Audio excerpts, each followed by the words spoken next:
My heart is heavy over what is happening in Syria right now. If you're watching the news and taking interest in what's going on in the Middle East, you've no doubt seen the reports of growing unrest and the loss of life in Syria. With over 20 million people, Syria represents one of the darkest and least engaged places in the Levant and the Arabian Gulf cluster.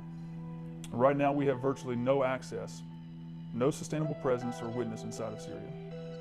But in the midst of all the bleak reports, there is good news. As Syrian refugees have fled the violence and poured into neighboring countries, we've had some amazing opportunities to meet them at their point of need and share the love of Christ with them through disaster relief efforts. It's an amazing time because we see people at a place of openness that we've never seen before. And I think that pain and suffering does that. I think it opens the doors of people's heart.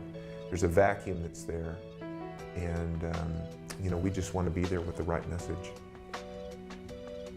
Over the past few months, in one area alone, over 12,000 people have heard the gospel.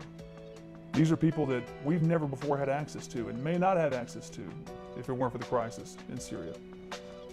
This time is unique in history. We've never had the kind of access to Syrians that we have right now, especially to Syrian women. The men have stayed to fight or to defend their home or to defend their village.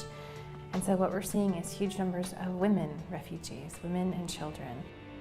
The response we're seeing from these refugees shows that God is stirring among the nations and drawing people to Himself. I look at 20 million inaccessible people and tend to get overwhelmed. But God is bringing people to us whom He's already speaking to. As the Lord burdens your heart for the people of name, I would ask two things from you. First, believe. Believe that God is orchestrating the events of our day according to His redemptive purpose. Believe that in these days of chaos and change, there is a harvest like never before in the Middle East. One of our fundamental beliefs in name is that the harvest is now. Believe that with us. And the second thing I would ask is pray. Pray that whether in war, peace, or in revolution, that God would be glorified. Pray that doors would open in these most unreached places, Syria, Iraq, Saudi Arabia.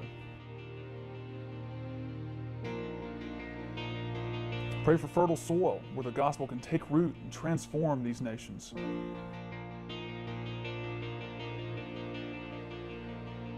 And pray that God will call out laborers who will count the cost and come into this harvest field.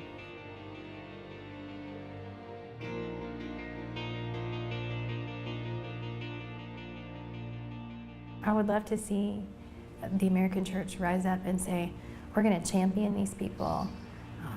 God's given us an open door and we're going to walk through it.